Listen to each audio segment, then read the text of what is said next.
लीलामणिसँग सोध्नु पर्यो नि, उनको पार्टीले गरेको हो यो। हिजो यो बाटोबाट महाकाली रोकियो, टनकपुर रोकियो, अरुण 3 रोकियो, अप्पर कर्णाली रोकियो। मैले के समाधान दिने? त्यो लाचार संसदले के दिन्छ त्यहाँ? अब कोइराला परिवारको विरासत वास्तवमा शेखर हुन्। नेपाली जनता भनेका चाहिँ कमैया हुन्। यस्तैलाई गणेश मानले भेडा भनेका होलान्। तर सबभन्दा ठुलो भेडो त दुङदुङै भेडो रहेछ नि त चाक्सीबारीमा त। त्यो भेडो अब कसरी बाहिर निस्किन्छ त? ठाउँबाटै प्रकाश मानहरूको जड काटिदिनु पर्यो। अब महिला कोटाबाट आर्जु देउपा अरे, हेर्नु त नाङ्गो भएन सबै समावेशीको नाममा। मधेसी कोटाबाट विनोद चौधरी अरे, जनजाति कोटाबाट उमेश श्रेष्ठ अरे। शेरबहादुर त अवसरवादी छन्। नेपालको राजनीतिलाई बिगार्ने भनेका यिनै बिचौलियाहरू, यिनै प्रकाशमानहरू हुन्। यिनीहरूलाई नै नङ्ग्याउनुपर्छ, दुत्कार्नुपर्छ। शेरबहादुर जति कुख्यात अरू कोही पनि छैन नेपालको राजनीति। आश्चर्यको कुरा छ नि त। एउटा सफा कुकुर चाहिँ सडकमा आयो भने सबै खिच्चा कुकुर भएर त्यो सफा कुकुरलाई न्याक्छ। यिनीहरूले 300-400 कार्यकर्ता मात्रै बेचेर 2 पैसाको व्यवस्था गरे, भोलि यिनीहरूले देशै बेचिदिन्छन्। विमलेन्द्रका नोकर हुन् तिनीहरू। जहाँ विमलेन्द्र गयो त्यहीँ गएर चाहिँ खनाइदिनु पर्ने। आँधी आउनु अगाडिको सन्नाटा जस्तो छ नेपालको राजनीति। अब नाङ्गिए नि त शशाङ्क र सुजाताहरू त। अब उनले फेरि के छ भने या त छोरालाई होइन भने श्रीमतीलाई अगाडि बढाउनु पर्ने छ। प्रकाशमानहरू के गर्छन् त? अब आर्जुको झोला पनि बोक्छन्। रगत बगाउने कुरा हो। बग्न थालिसक्यो, डन्डा खाइसक्यो, टाउको फुटिसक्यो। अनि एकचोटि गति छाड्न गाह्रो अरे। त्यसपछि त जति लोग्ने फेरि पनि समस्या हुँदैन अरे। यिनीहरूको विरासतलाई समेत दुरुपयोग गर्ने भनेपछि कस्ता कुलङ्गार रहेछन् त यिनीहरू। चित्रबहादुर केसी नै के गर्लान्? कडा राष्ट्रवादी नि चित्रबहादुर केसी त। संघीयता विरोधी, एमसीसी विरोधी, एमसीसी वादीहरूकै गठबन्धनको पनि एउटा संयन्त्र भइदिनु पर्ने। एमसीसी गरिसकेका छन्, एमसीसी के गर्ने भनेर बजारमा छाती पिट्छन्। एमसीसी त भइसकेको विषय हो नि त। एमसीसी नगरी यिनीहरू छोड्दैनन्। नवनिर्वाचित नेपाली काङ्ग्रेसका अध्यक्ष शेरबहादुर देउपालाई हार्दिक बधाई पनि दिन चाहन्छु। डाक्टर शेखर कोइरालालाई पनि अभिनन्दन गर्न चाहन्छु। शेखरले त राजनीतिक रूपमा जितिहाले। शशाङ्क र यी राजकुमारहरू, सुजाताहरूको पदखोर मनोवृत्तिले गर्दा उनले पराजित हुनु पर्यो। 2-4 जना राजकुमारहरूलाई नै नङ्ग्याएको छ। विमलेन्द्र निधि र प्रकाशमानहरू पनि नाङ्गिएका छन्। प्रकाशमानहरूले उप प्रधानमन्त्रीमा स्वयंलाई बेचेको भन्ने छ। रैती हुन् यिनीहरूका। यिनीहरू त नाङ्गा बाबाहरू छन्, जे पनि गर्दा रहेछन्। अब यी भणुवाहरूलाई कसरी हेरेको छ त जनताले? डाक्टर साहब स्वागत छ। ल हस्, धन्यवाद। नेपाली काङ्ग्रेसले नयाँ परिणाम दिन सकेन या नेतृत्व बदल्न सकेन। नयाँ नेतृत्व स्थापित गर्छौँ भनेर कम्मर कसेकाहरू पनि अन्ततः देउवालाई नै निर्वाचित गर्ने भूमिकामा एक ठाउँमा आए। के भन्नुहुन्छ यो विषय?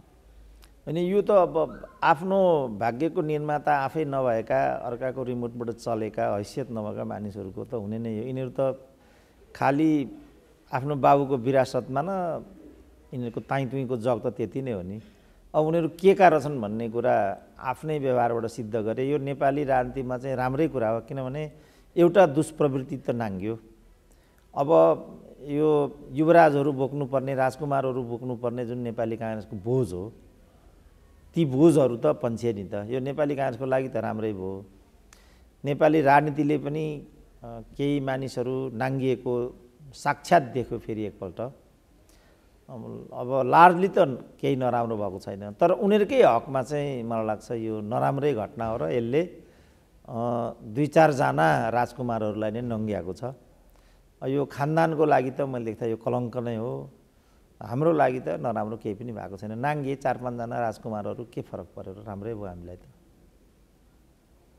महाधिवेशनमा जे एजेन्डा बनाएर शेरबहादुर प्रस्तुत भए, ओलीको पुनर्स्थापना हुन्छ मैले हारेँ भने, प्रधानमन्त्री मेरो गुम छ मैले हारेँ भने, र गठबन्धन टुट्छ र काङ्ग्रेसलाई क्षति हुन्छ, काङ्ग्रेसले काहीँ पनि नजित्ने स्थिति हुन्छ, त्यस कारणले मैले जित्नुपर्छ भन्ने उनले जे एजेन्डा अघि सारेका थिए नारा, देउबा त सफल भए, तर ओलीको बाटो रोकियो त अब यसो गर्दा। अब त्यो गौण कुरा भयो। प्रचण्ड माधवहरूको के हुन्छ भन्ने कुरा भयो, किनभने प्रचण्ड माधवहरूले काहीँ पनि जित्दैनन् भन्ने कुरा छ। अब शेरबहादुरले मात्रै जित्ने हो भने त साँच्चै उनीहरूले काहीँ पनि नजित्ने भए। त्यसपछि मात्रै ओलीहरूको कुरा आउँछ।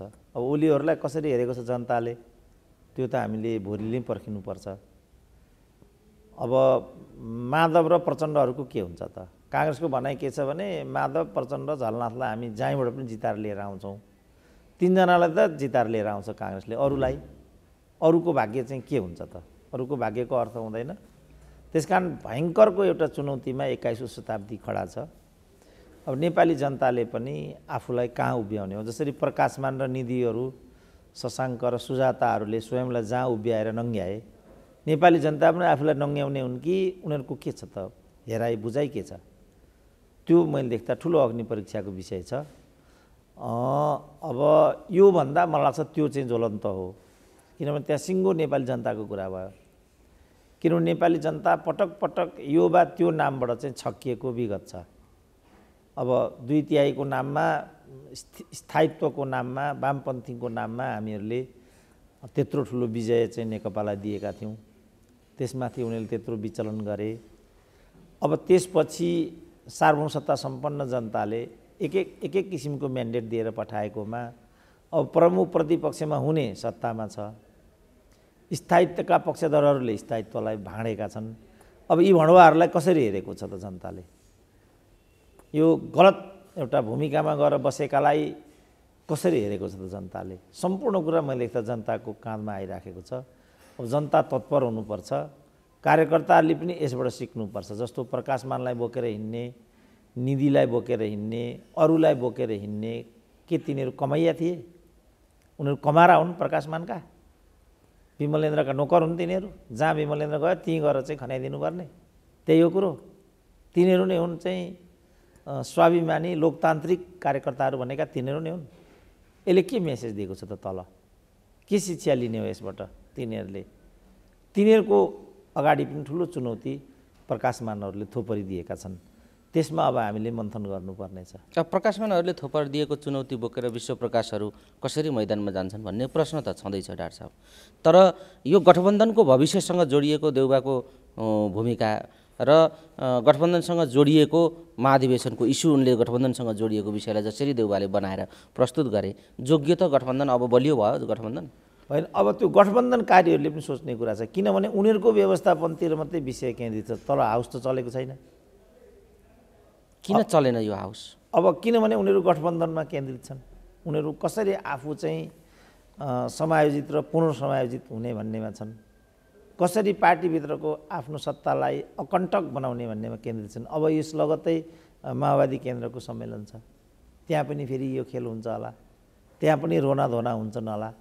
प्रचण्डलाई कहिलेसम्म बोक्नुपर्ने ती कमैयाहरूले चाहिँ फेरि सबैलाई यिनीहरूले त बेचेर कमैया बनाएर आफ्नो वीरता चाहिँ कायम गरे नि त। लोकतन्त्र भनेको वीरता हो, जनयुद्ध भनेको वीरता हो कि? लोकतन्त्रका जनयुद्धका केही इस्युहरू पनि थिए। नेपाली जनता त जहीँका तहीँ छन्, अझ पछि परेको जस्तो लाग्छ मलाई।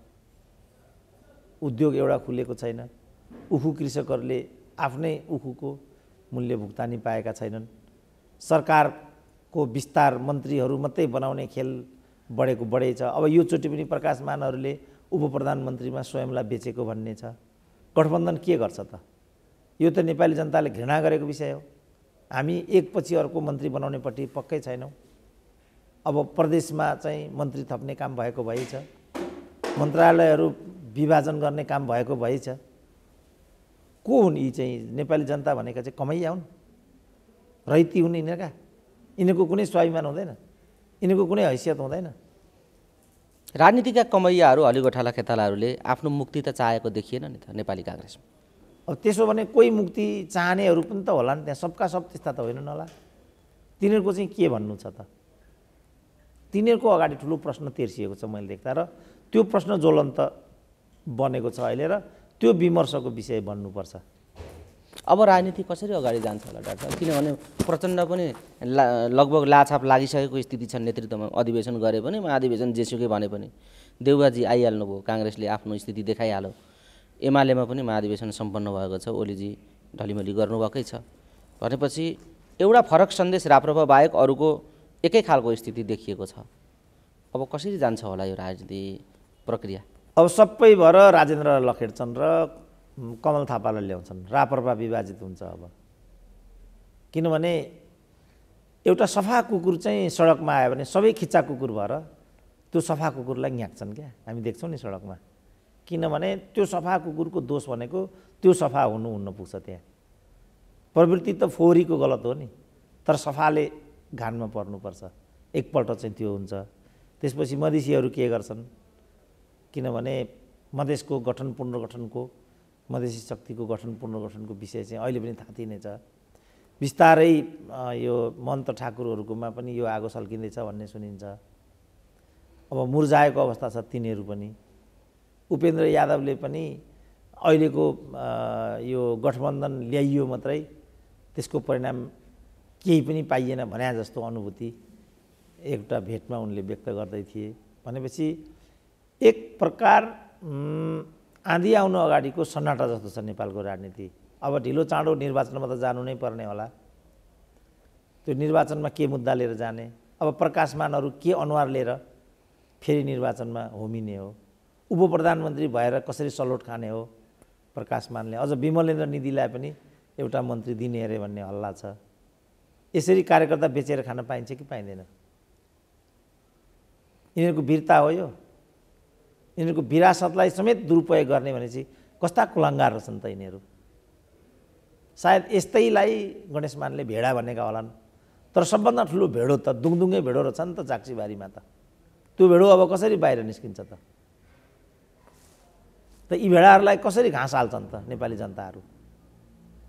यी गोठाला खेताला मात्रै हुन्, कमैया मात्रै हुन्, रैती मात्रै हुन् कि यिनीहरूले पनि आफ्नो हैसियत चाहिँ उठाउने हो?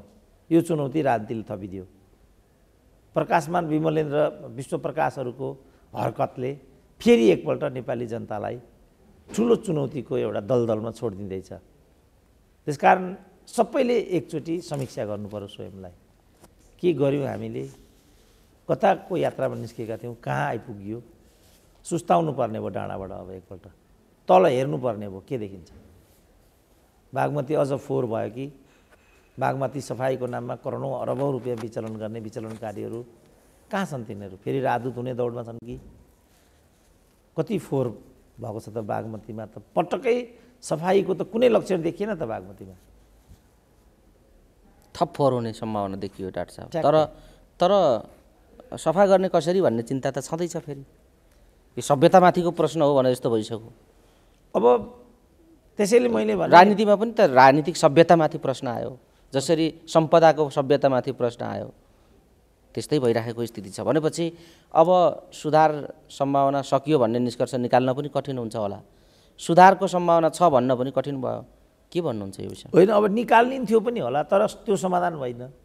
त्यसकारण हामीले चाहिँ वैकल्पिक नेतृत्वको बारेमा सोच। यो सबै कुराको सार चाहिँ के हो भने सम्पूर्ण समस्याको जड चाहिँ नेतृत्व हो। यो नेतृत्वले नै आजको दिन ल्याएको कुरा चाहिँ बुझिदिनु पर्यो। जसरी यी बिचौलियाहरूले विश्वप्रकाश भने पनि, गगन थापा भने पनि, प्रकाशमान भने पनि, अर्को मान भने पनि, आखिर तिनीहरू बिचौलिया रहेछन् भन्ने कुरा त सिद्ध भयो नि। यिनीहरू चाहिँ भाग खोज्दै हिँड्दा रहेछन्। कहाँ आफूले ठुलो भाग पाउने हो त्यहाँ स्वयंलाई पुर्याउँदा रहेछन्। र यिनीहरू बाटा छन् बोल्नमा। फेरि आकाश पताल जोडेर योभन्दा राम्रो विकल्प हुँदैन थियो भन्ने एउटा दिग्भ्रम तल पठाइदिन्छन्। तल कमैया बसेको छ, फेरि जय जयकार गाउन कति बेर मालिकले केही कुरा भन्ला र जय जयकार गाउँला भनेर तत्पर भएर बसिरहेछ। त कहिलेसम्म उनीहरू भरिया भएर बस्ने त? यो प्रश्न भयो। फेरि उनीहरूले राम्रोसँग सुन्नु पर्यो। यो नेतृत्व नै सबै समस्याको जड हो। जबसम्म हामी यो नेतृत्वलाई बिहोरिरहन्छौँ तबसम्म प्रकाशमानहरूको पटक पटक उदय भइरहन्छ। ठाउँबाटै प्रकाशमानहरूको जड काटिदिनु पर्यो। अब यिनले कहिले राजकुमारको नाममा खाए, कहिले युवराजको नाममा खाए, कहिले मन्त्रीको नाममा खाए, कहिले उप प्रधानमन्त्रीको नाममा खाए, कहिले राजदूतको नाममा खाए, कहिले संवैधानिक कहिले अख्तियार भने, कहिले न्यायाधीश भने, अनेक नाममा यिनीहरूले खाए।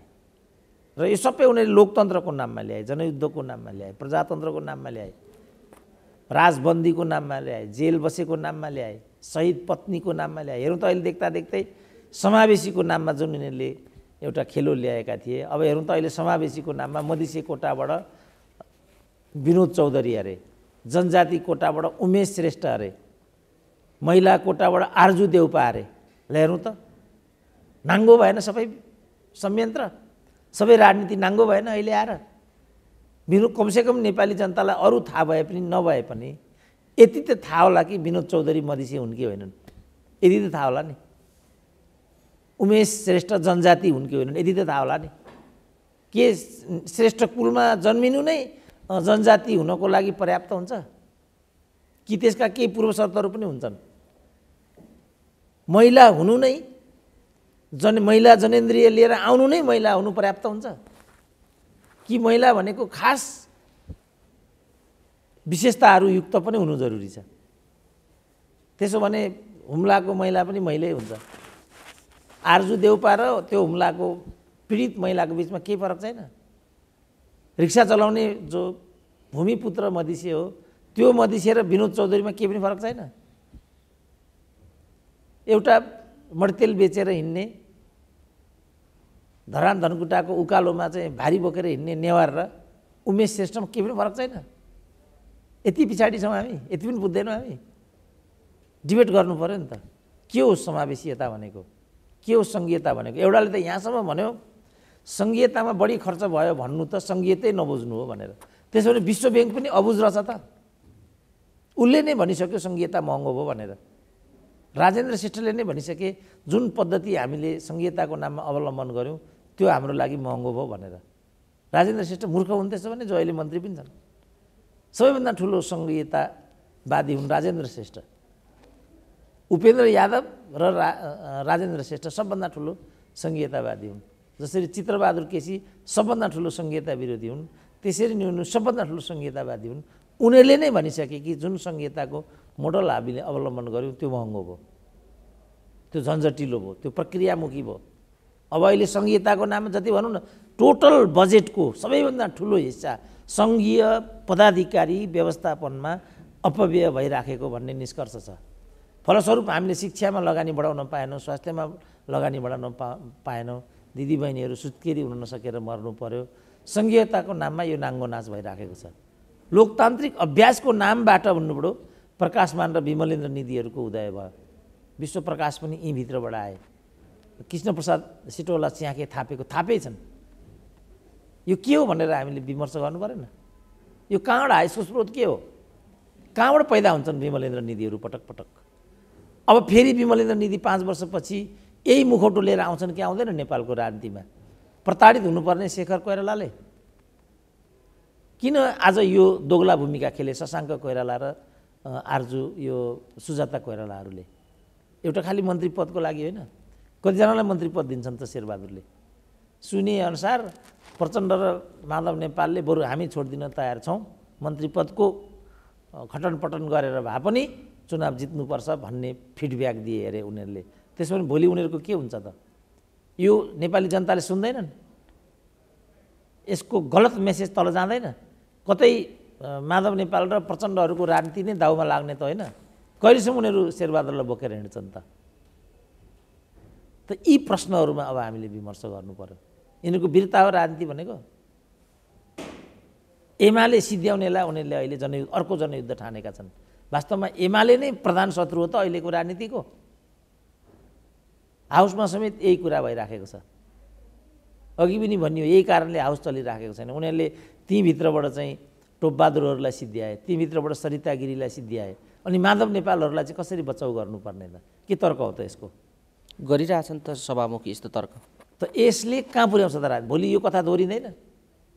फेरि यही कथा त्यहाँ आइपुग्यो भने अनि यही भूमिका सभामुखले खेल्यो भने, अहिले पो आफ्नो सभामुख छ, सदाकाल स्थायी पद हो र सभामुख भनेको माओवादीको, कथा त दोहोरिन सक्छ नि त। हिजो सरितालाई हटाउने सभामुखले, हिजो टोपबहादुरलाई 24 घण्टामा हटाउने सभामुखले आज माधव कुमार नेपालहरूलाई संरक्षण गरिराखेबाट यो नाङ्गो हुँदैन? यो कस्तो लोकतन्त्र हो? यो कस्तो अभ्यास हो? डाक्टर साहब, यो अभ्यास संसदभित्र भइराखेको छ यस्तो खालको। अर्को अभ्यास सडकमा मुठभेड पनि सुरु भएको छ, भिडन्त सुरु भएको छ, टाउको फुटाउने काम भइराखेको छ, आन्दोलन पनि उठिराखेको छ। यता सडक आन्दोलन, उता संसदभित्र त्यस्तो गतिरोध, अदालतको हालत त्यस्तो भनेपछि अब यी समग्र कुराहरूलाई समेटेर जाने विधि के हो? होइन, यो त यो संसदीय प्रणालीमा त विचार विमर्श र वैचारिक आदान प्रदान नै यसको विधि त अर्को छँदै छैन। तर उनीहरूले चाहिँ एमाले निषेधको राजनीतिलाई मात्रै एउटा यो राजनीति ल्याए। अब लोकतन्त्रमा निषेध, त्यो पनि कसलाई निषेध भन्दा जो प्रमुख प्रतिपक्ष हो। प्रमुख प्रतिपक्ष माइनस गरेर त नेपालको संविधानले कुनै अभ्यास परिकल्पनै गरेका छैन। उनीहरू त अब अदालत समेत निषेधमा पुगिसके। नेपाल बार भनेको कार्यकर्ताहरूको डङ्गुर हो। आफ्नै कार्यकर्तालाई उचालेर उनीहरूले अदालतको चाहिँ हुर्मत लिने, यो पनि त्यहाँ चलिराखेको छ। त यो त कहीँ पनि नपुग्ने एउटा राजनीति हो नि त। यो लोकतान्त्रिक आचरण नै होइन, लोकतान्त्रिक अभ्यास नै होइन नि यो त।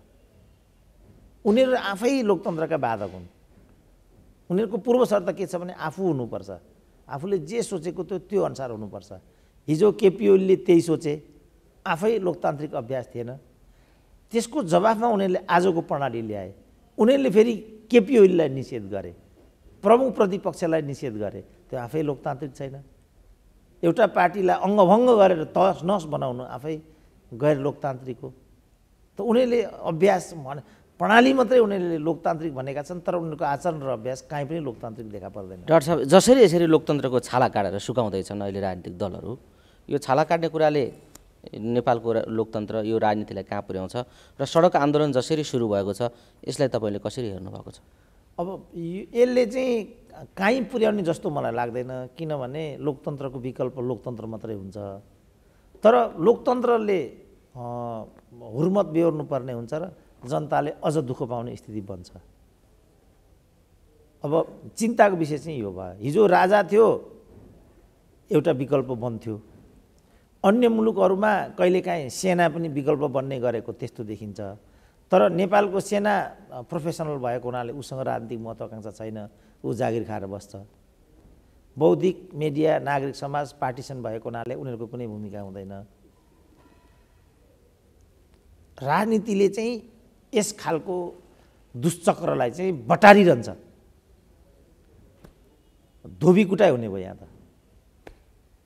मतलब त्यो कुटाइको संयन्त्र भनेको चाहिँ जनता हुने भयो।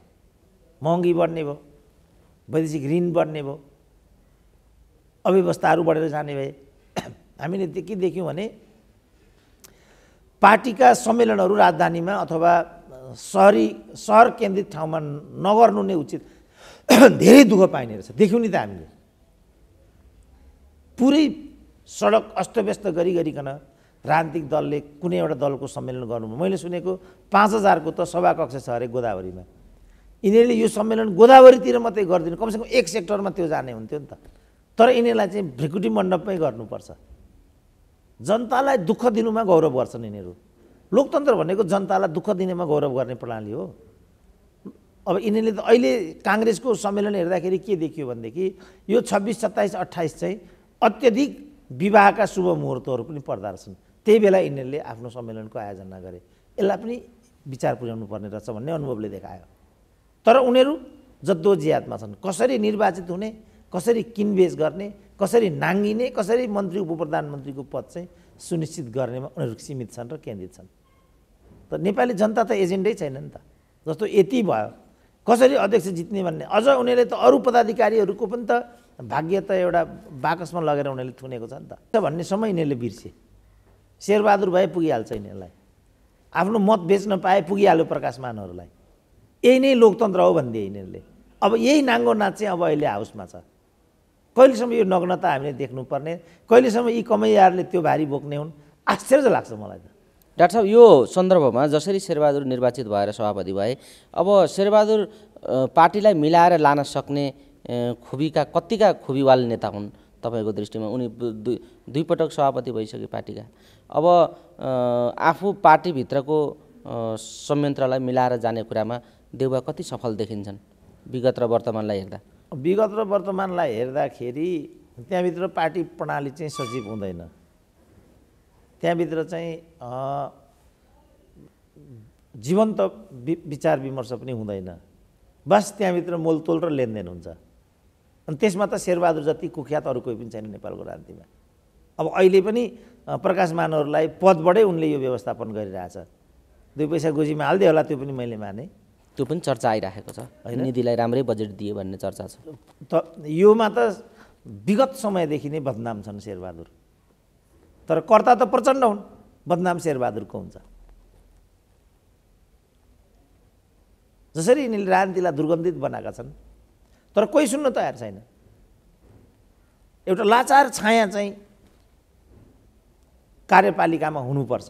त्यो भएपछि आफूले रजगज गर्न पाइन्छ भने यिनको बुझाइ छ। जस्तो झलनाथले उपचारको नाममा दिनको 81 खर्च गरे नि त त्यहाँ। अब त्यो त कुनै अर्को भएदेखि त सम्भव हुन्थेन, उनलाई त त्यो भए पुगिहाल्छ। तिमीलाई निर्वाचित गराएर पनि ल्याइहाल्छौँ भनेकै छ। विगत समयमा मलाई लाग्छ उपेन्द्र, विजय गच्छेदार, प्रचण्ड कसैले पनि चुनाव जितेको होइन दोस्रो संविधान सभामा, कुटेर जिताएर ल्याएको हो। यो विधिबाट ल्याउँछन् उनीहरूले। अब चितवनमा त आँखाको अगाडि रेणुले नै भनेकी छिन् मेरो बुवालाई बदनाम गराउन लागि त्यो मतपत्र च्यात्ने काम भएको इत्यादि भनेर त्यो गलत काम हो भन्ने कुरा उनले नै स्वीकार गरिन्। त्यो गरी उनीहरूले चाहिँ आफ्नो चाहतलाई निर्वाचित गरेर ल्याउने कुरालाई लोकतान्त्रिक अभ्यास भनेका छन्। अब हामीसँग केही उपाय छैन, हामी जनतामा जाउँ, जनता यो कुरालाई चाहिँ निरूपण गर्न सक्ने हैसियतमै छैन। किन ऊ पनि बल्ल रैतीबाट जनता भएको छ, नागरिक त भएकै छैन। जब जनता नागरिक हुँदैन भने उसले कुनै सार्थक भूमिका खेल्नै सक्दैन। मेलम्चीकै कुरा गरौँ न, मेलम्ची देखाइकन उनीहरूले 30 वर्ष राज गरे, आखिरमा मेलम्ची एउटा कहानी जस्तो भयो। कहानी भयो, धारामा पानी छैन। नेपाली जनता खपेको खपै छ। बागमती त्यस्तो दुर्गन्धित छ, अस्पतालमा गयो भने एउटा निःशुल्क उपचार भन्ने कल्पनाभित्रकै कुरा छैन। डाक्टर साहब, यो जे परिदृश्य छ विगत लामो समयदेखि डाक्टर साहबले आफ्ना कुराहरू धारणाहरू राखिराख्नु भएको छ, आम सरोकारका विषयहरूलाई उठाइराख्नु भएको छ। देउबा जसरी निर्वाचित भए यसका पछाडि शेखर कोइरालाको पारिवारिक बेमेल पनि एउटा कारण हो भनेर अहिले टिप्पणी सुरु भएको छ। किनभने सुजाता र शशाङ्कले नाङ्गो रूपमा देउबातिर उभिएर देखाइदिए। यो सन्तुलन किन मिल्दैन कोइराला परिवारभित्र? यो झगडा कहिलेदेखिको हो? के को असर हो डाक्टर साहब? होइन, यो त यिनीहरूको जन्मजात छ नि त। सौतेनी कलह थियो यिनीहरूको 2007-08 मै, त्यहाँबाटै सुरु भएको झगडा हो यो। अन्तत मातृका उतातिर समाहित भए। यो सौतेनी कलहको दुष्प्रभाव थियो। तर सौतेनी कलह हुँदै पनि त्यहाँभित्र राम्रा नैतिक वान र राजनीतिक प्रतिबद्धता भएका परिवारजनहरू पनि थिए। सौतेनी कलहले त्यहाँ कुनै प्रभाव पारेको थिएन। उदाहरणको लागि शैलजा आचार्य कट्टर प्रजातन्त्रवादी नेत्रीको रूपमा थिइन् र मातृका लाइनपट्टिकी थिइन् उनी, तर अविचलित उनको समर्पण भाव चाहिँ बिपीपट्टि थियो। यस किसिमका पारिवारिक सदस्यहरू पनि कोइराला परिवारमा थिए। पछि नराम्रो दपेटा पर्न गयो कोइराला परिवारभित्रको पारिवारिक कलहकै कारण। किनभने गिरिजा चाहिँ सुजातालाई बढाउन चाहन्थे, फलस्वरूप शैलजा चाहिँ डिप्रेसनको शिकार भइन् र त्यही अवस्थामा उनको मृत्यु भयो। त्यसपछि राजनीतिमा चाहिँ शेखर र शशाङ्कहरूको प्रवेश भयो, सुजाता स्वयंको पनि प्रवेश भयो। यिनीहरूको त्यत्रो राजनीतिक पृष्ठभूमि होइन। स्वभावतः उनीहरूको अपरिपक्वता पनि यहाँ देखा पर्यो होला। एउटा कुरा यो भयो। अब अर्को कुरा, सबै पद प्रतिष्ठाहरू अब अहिले बिक्रीमै भइराखेको स्थिति छ। अब उनीहरूले चाहिँ त्यो पौडेलको नेता भनिएका रामचन्द्रलाई पनि राष्ट्रपतिको अब भित्ते पद मलाई लाग्छ पजनी गर्नमा पछि नपरेको हुनुपर्छ शेरबहादुर। फलस्वरूप त्यो समूह नै हतप्रभ हुन पुग्यो। किनभने यो विचारको आधारमा चलिराखेको छैन। नेपाली काङ्ग्रेस बिपीको अवसानपछि विचारको आधारमा यो अगाडि बढिराखेको छैन। एउटा हदमा कृष्णप्रसाद भट्टराईले विचारको प्रतिनिधित्व गर्न खोजे, हिन्दुत्व राजतन्त्र भन्ने कुरा उनीसँग थियो। तर त्यसको विरासतमा आएका शेरबहादुरले फेरि यसलाई चाहिँ हद तहमा आएर चाहिँ विचलन गरिदिन भ्याए। किनभने उनको लक्ष्य भनेको पद मात्रै हो। अब दुर्भाग्य के भयो भने विदेशी शक्तिलाई पनि यस्तै पात्र चाहिँ सुगम हुन्छ आफ्ना स्वार्थ लाद्नको लागि। अब एमसीसीको कुरा त्यही हो। अब समस्या कहाँ पर्ने म देख्छु भनेदेखि आखिरी यिनीहरूले एमसीसी त पास नगरिकन हुँदैन। किन? यसको परिकल्पना गरेको माओवादीले हो, प्रचण्डले हो। यसको हस्ताक्षरकर्ता चाहिँ शेरबहादुर आफै छन्। त्यसपछि चाहिँ गठबन्धनको के हुन्छ होला र यसलाई आम मतदाताहरूले, अब नेपालीहरूले त आफूलाई फेरि देशभक्त राष्ट्रवादी पनि भन्ने गरेको छ। यिनीहरूले चाहिँ के गर्छन् होला म त्यो हेरिरहेको छु। अब चित्रबहादुर केसी नै के गर्लान्? कडा राष्ट्रवादी नि चित्रबहादुर केसी त सङ्घीयता विरोधी, फेरि त्यही सङ्घीयतामा गएर चाहिँ उपप्रधानमन्त्री पनि हुनुपर्ने, अनि एमसीसी विरोधी, एमसीसीवादीहरूकै गठबन्धनको पनि एउटा संयन्त्र भइदिनु पर्ने। यी सबै फटाइहरू चाहिँ कहिलेसम्म नेपाली जनताले चाहिँ बर्दास्त गर्छन् होला? यो चाहिँ मैले देख्दा एउटा ठुलो विषयवस्तु छ। बाँकी त अराजकता र अस्तव्यस्तताको कोपमा हामी क्रमशः पर्दै गइराखेका छौँ। सबै कुराको एउटा हद हुन्छ। कहिलेसम्म यो अस्तव्यस्ततालाई चाहिँ वहन गर्ने होला नेपाली जनताले? कहिलेसम्म यसरी स्वयंलाई बजारमा लिलाम गर्ने होला? देख्यौँ नि हामीले प्रकाशमानलाई गएर भोट हालिदिए, निधिलाई गएर भोट हालिदिए। हेर त उनीहरूले कसरी बेचे ती मतहरू। यो त आश्चर्यको कुरा छ नि त। यो कसरी यसलाई सहन्छन् होला त तिनीहरूले। त यो चाहिँ मैले एउटा गहन विषय छ। अब दुःख पाउनु त हामीले छँदैछ, अझ दुःख पाउने कुरा हुन्छ यसबाट। फेरि चुनावका कुरा आउँछन् होला, स्थानीय निर्वाचन आउने हो कि राष्ट्रिय निर्वाचन आउने हो कि प्रदेशको के हुने हो, गठन विगठनका कुराहरू तीभित्र छन्। नेकपा यसको भाग्य भविष्य कता जाने हो, एमालेलाई नसकिकन विश्राम लिन्नौ भन्नेमा छन् फेरि माधव कुमार नेपाल। यी सबै ज्वलन्त प्रश्नहरू त हाम्रो अगाडि छन् नि त। यी सब चिजलाई कसरी व्यवस्थापन गर्ने, मुख्य कुरा कसरी सामना गर्ने त यसलाई, यो त हाम्रो अगाडि एउटा रौद्र रूप लिएर आएको छ नि त। त्यस आँधी बेरीबाट स्वयंलाई कसरी बचाउने, यो चुनौती हाम्रो आँखा अगाडि छ। त्यसबिचमा शेरबहादुरको एउटा विजय त यी जुन अधिराज कुमारहरूको गद्दारीले गर्दाखेरि जो देखा पर्यो, यही गर्नु थियो भने उनीहरूले यो नगर्नु सबभन्दा राम्रो हुन्थ्यो। किनभने उनीहरूको एउटा व्यक्तित्व बनिसकेको थियो, एउटा हैसियतमा उनीहरू उभिराखेका थिए। विमलेन्द्र निधि पराजित भए पनि फेरि चाहिँ विजयी बन्ने हो कि भन्ने यात्रातर्फ अगाडि बढिराखेका थिए। यसबाट त दुवैको पराजय सुनिश्चित भइसक्यो। अब निधि पनि जनकपुरमा जान सक्दैनन्, काठमाडौँमा प्रकाशमान पनि उपस्थित हुन सक्दैनन्। यस्तो घातक खेल उनीहरूले कसरी खेल्न सके होला, यो कल्पना गर्दा पनि मलाई आश्चर्य हुन्छ। अब शेखरले त राजनीतिक रूपमा जितिहाले, शशाङ्क र यी राजकुमारहरू सुजाताहरूको पदखोर मनोवृत्तिले गर्दा उनले पराजित हुनु पर्यो भन्ने कुरा त प्रष्टै छ। तर एउटा ध्रुव लिएर त उनी अब हिँड्न सक्ने भए नि। कोइराला परिवारको विरासत त अब शेखरको हातमा गयो नि। अब नाङ्गिए नि त शशाङ्क र सुजाताहरू त। त्यसकारण ठुलो विजय भएको छ शेखर कोइरालाको। अब यसलाई उनले कसरी व्यवस्थापन गर्छन् भविष्यमा, त्यो चुनौती चाहिँ उनको अगाडि पनि छ। ठुलो एउटा उपत्यका जस्तो उनको अगाडि चाहिँ लमतन्न सुतिराखेको छ चुनौती। अब त्यसलाई उनले कसरी व्यवस्थापन गर्न सक्छन्, के गर्न सक्छन्। होइन भने कोइराला परिवारको विरासतमुखी राजनीति पनि क्रमशः कृष्णप्रसाद भट्टराईको जसरी विरासत विचलन भएर असरल पर्यो। अब अहिले कृष्णप्रसादको विरासत लिएर त्यहाँ शेरबहादुर छन्, तर कृष्णप्रसादको राजनीतिक एउटा विरासतको कुरा गरिरहनु परेको छ, या त प्रकाश कोइराला होइन भने मनिषा कोइराला। अब शेरबहादुर त अवसरवादी छन्, पदखोर छन्, उपभोक्तावादी छन्। अब उनले फेरि के छ भने या त छोरालाई होइन भने श्रीमतीलाई अगाडि बढाउनु पर्नेछ।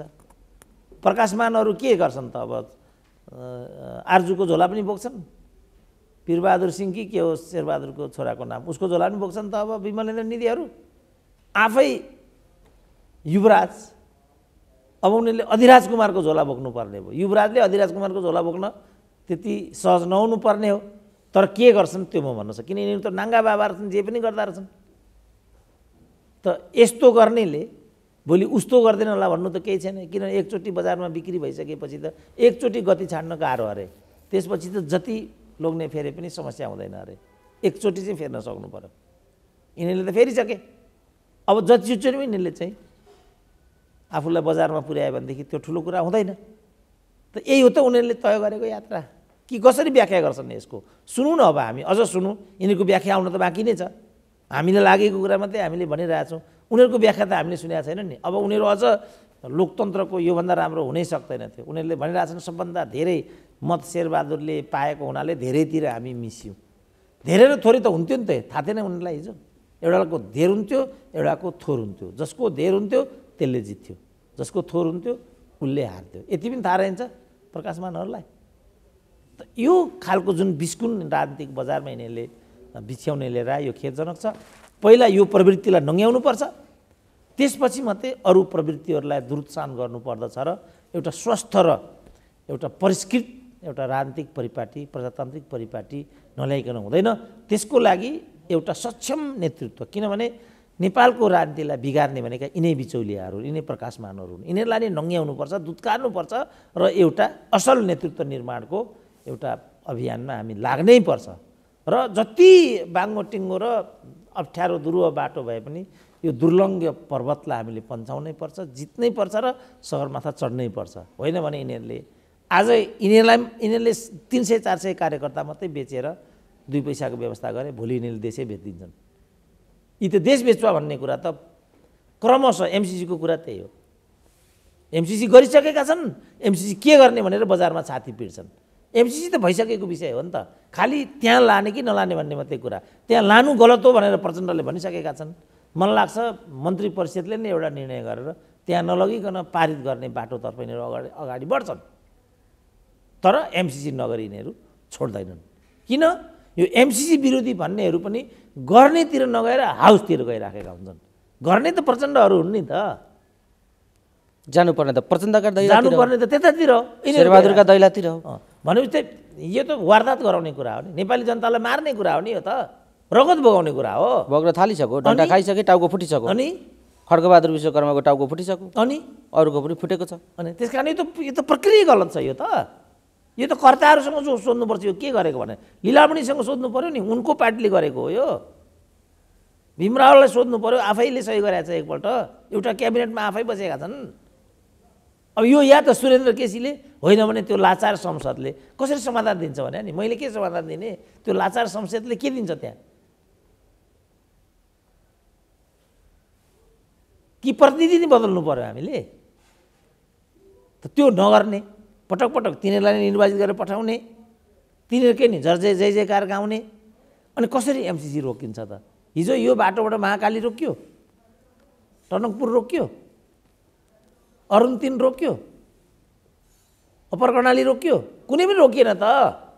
देख्दा देख्दै पनि हामी यो विधिबाट जो एमसिसीलाई दुधकाइरहेछौँ, मैले देख्दा यो विधिबाट एमसिसीको रुकावट हुँदैन। डाक्टर साहब, हामी कुराकानीको अन्तिम चरणमा छौँ।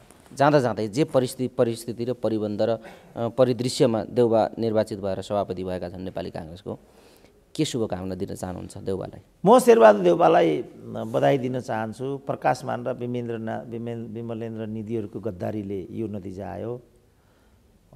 मेरा मित्र डाक्टर शेखर कोइरालालाई पनि अभिनन्दन गर्न चाहन्छु, किन राजनीतिक रूपमा उनको विजय भएको छ। यी गद्दारहरूले, यी घातीहरूले गर्दा जे भए पनि तपाईँ नहात्तिनुहोस्। तपाईँको पछाडि स्वस्थ प्रजातान्त्रिक परिपाटी र पक्षधरहरू चाहिँ एकदमै खडा छन्।